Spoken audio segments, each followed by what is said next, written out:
Hello everyone, আসসালামু আলাইকুম। আমি মনিস লাইফস্টাইল চ্যানেলে সবাইকে আবারও স্বাগতম নতুন আরও একটি ভিডিও দেখার জন্য।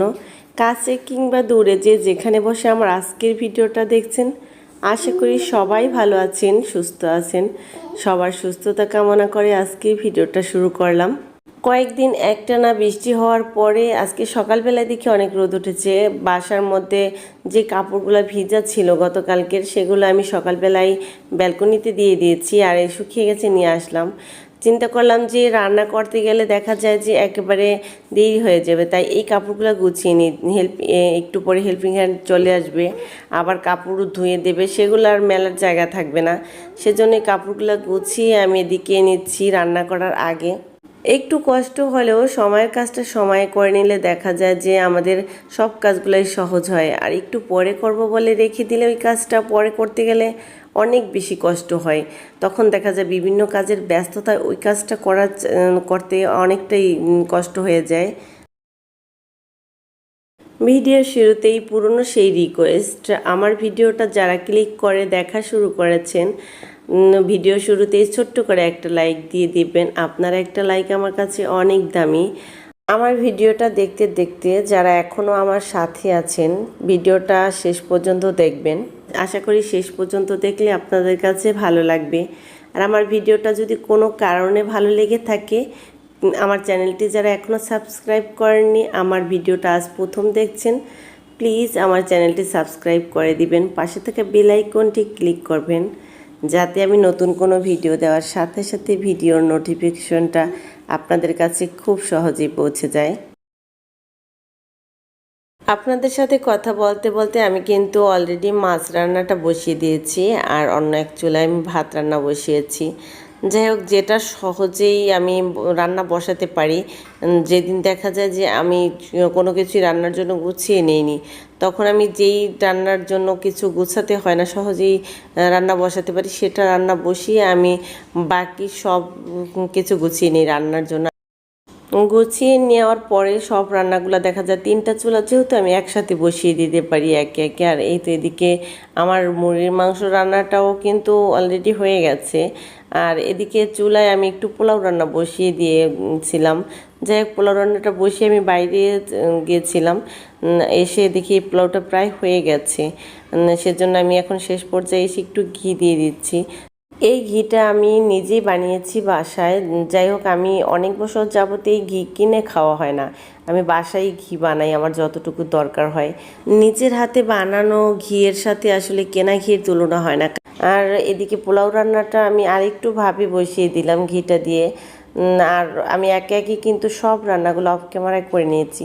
সকালে পরে যেহেতু আমার দৌড়ের উপরে সব কাজগুলো করতে হয়, দুইটা বাবুকে নিয়ে ওদেরকে সময় দিতে হয়, ওদেরকে দুপুরে দেখা যায় রান্নার সময়টায় ওদের আবার ঘুমের টাইম হয়ে যায়, ওদেরকে খাইয়ে ঘুম পাড়িয়ে আবার বাইরে যেতে হয় মেজো মেয়েকে আনতে।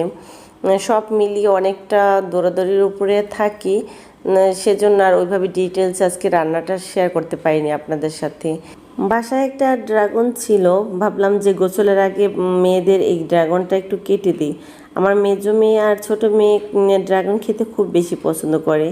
এই তো বাইরে থেকে এসে সব রান্নাগুলা গুছিয়ে সব কিছু গুছিয়ে ভাবলাম যে ওদেরকে একটু ড্রাগন কেটে তারপরে গোসল করিয়ে দেবো।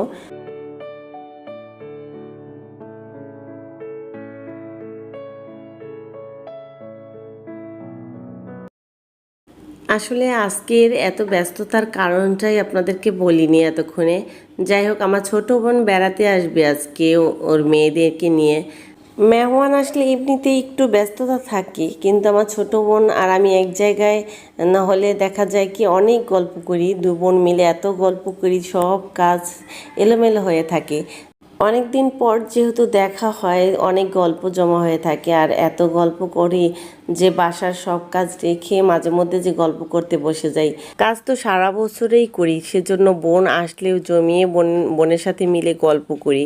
আমার এই ভিডিওটা ছিল বৃহস্পতিবার শুক্রবারের, যে কারণে হোক আমি ব্যস্ততার কারণে ভয়েস ওভারটা করতে পারিনি। 2-3 দিন যাবত তো মনটাই এত খারাপ হয়ে আছে যে ভিডিও ভয়েস ওভার করতে ইচ্ছেই করেনি। মায়েদের যে সন্তান হারানোর যে একটা আর্তনাদ, মোবাইল বের করে যখন হাতে নিই তখন এই ভিডিওগুলো ছবি, বাচ্চাদের ছবিগুলো দেখলে এত খারাপ লাগে, মনে হয় যে নিজের অজান্তেই কান্না চলে আসে। কারণ আমিও একজন মা হয়ে অন্য একটা মায়ের আর্তনাদ দেখলে আর আসলে সহ্য করা যায় না। সব মায়েদের আল্লাহ ধৈর্য ধরার তৌফিক দান করুক। এদিকে সন্ধ্যার নাস্তা রেডি করে নিচ্ছি। সন্ধ্যার নাস্তায় আজকে ঝাল করে একটু আলু পকোড়া বানাবো, আর আলুর পকোড়াগুলো আমি ভেজে নিচ্ছি। আলুটা ঝুরি করে কেটে এর মধ্যে চালের গুঁড়ো, বেসন আর একটু আটা দিয়ে দিয়েছি। যাই হোক, এগুলা দিয়ে একটা ডিম ভেঙে দিয়েছি, হলুদ মরিচ ধনিয়া জিরা গুঁড়ো সব কিছু দিয়ে আমি এভাবে মেখে তারপর আলু পকোড়াটা বানাচ্ছি। খেতে কিন্তু অনেক বেশি মজা হয়েছিল। গোল গোল শেপ দিয়ে আমি পকোড়াটা ভেজে নিচ্ছি, অল্প তেলেই ভাজবো যেহেতু আমাদের সাথে বাচ্চারাও খাবে। আর আমি প্রথমের দিকে কিছু কম ঝাল দিয়ে বানিয়েছি বাচ্চাদের জন্য, তারপরে একটু বেশি ঝাল দিয়ে আমাদের জন্য বানিয়েছি। যাই হোক, এই তো আলু পকোড়াগুলো ভেজে উঠিয়ে নিয়েছি। বাচ্চাদেরটা আলাদা করে রেখে আমরা একটু যে বেশি ঝাল করে বানিয়েছি সেটাই এই তো আমরা এখন বড়রা সবাই খেয়ে নিচ্ছি। পকোড়াটা টমেটো সস দিয়ে খেতে কিন্তু বেশ ভালো লাগে। এই তো টমেটো সসটা নিয়ে নিয়েছি আর আমরা সন্ধ্যা নাস্তাটা সবাই করে নিয়েছি, খেতে কিন্তু বেশ ভালো হয়েছিল। সন্ধ্যার নাস্তায় আসলে খুব সহজেই এভাবে আলু পকোড়া বানিয়ে নেওয়া যায়। এটা ছিল অন্য আরেক দিনের ভিডিও। আসলে অনেক ব্যস্ত ছিলাম এদিন, আর রান্না বা খাওয়া দাওয়া অন্য কিছু ভিডিও করিনি। বিকালবেলা একটু সবাইকে নিয়ে ঘুরতে বেরিয়েছি। বোন আসছে যেহেতু ভাবলাম বাচ্চাদের নিয়ে একটু বাইরে ঘুরতে গেলে ওদের ভালো লাগবে, কারণ সারাক্ষণ বাসার মধ্যে বাচ্চারাও একঘেয়েমি লাগে, বাচ্চারাও একঘেয়েমি জীবনযাপন করতে করতে ভালো লাগে না। ওরাও মাঝে মাঝে দেখা যায় যে বাইরে যাওয়ার জন্য খুব বিরক্ত করে। বাচ্চাদের নিয়ে দেখা যায় দূরে কোথাও ঘুরতে যাওয়া হয় না। দূরে কোথাও ঘুরতে যাওয়াটা আসলে সময় সাপেক্ষ, বা একটু সময় সুযোগ করে যেতে হয়। বাসার কাছেই এখানে একটা শিশু পার্ক আছে, এই পার্কে আমরা একটু ঘুরতে আসলাম। বাচ্চাদের খুব ভালো লাগছে, বাচ্চাদের নিয়ে খুব ভালো একটা সময় কাটালাম। আজকের বিকালটা খুবই ভালো লাগলো, ওরা নিজেদের মতো করে খুব আনন্দ করলো।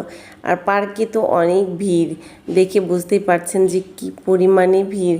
কারণ কয়েকদিন একটানা বৃষ্টি হওয়াতে সবাই বাসা থেকে কেউ বের হতে পারেনি। আর এখন আজকে যেহেতু একটু রোদ উঠেছে বা বৃষ্টি হয়নি, সবাই পার্কে একটু বিকালবেলা ঘুরতে আসে বাচ্চাদের নিয়ে। বাচ্চারা তো কোথাও ঘুরতে আসলে, বেড়াতে আসলে মনে হয় যেন বন্দি পাখি, মুক্ত জীবন পেয়েছে। সারাক্ষণ বাসার মধ্যে ওরাও থাকতে থাকতে বিরক্ত হয়ে যায়। আমরা তো বিভিন্ন কাজের মাঝে থাকি, আসলে ওইভাবেই বিরক্ত হওয়ার একঘেয়েমি জীবনটা কম অনুভব করি। ব্যস্ততার মাঝে কখন যে দিন শুরু হয় কখন যে শেষ হয় টেরই পাই না। অনেক দিন পরে বাচ্চাদের নিয়ে খুব সুন্দর একটা মুহূর্ত কাটালাম, বাচ্চাদের কিন্তু অনেক ভালো লেগেছে। বাইরে আসলে ওদের তো খুব ভালো লাগে, খুব আনন্দ পায়। যাই হোক, আমার আজকের ভিডিওটা আপনাদের কাছে কেমন লাগলো কমেন্ট করে জানাতে ভুলবেন না, কারণ আপনাদের কমেন্ট পেলে আমরা নতুন নতুন ভিডিও করার উৎসাহ পাই। আর আজকের ভিডিওটা এখানেই বিদায় নেব। সবাই ভালো থাকবেন, সুস্থ থাকবেন। আল্লাহ হাফেজ।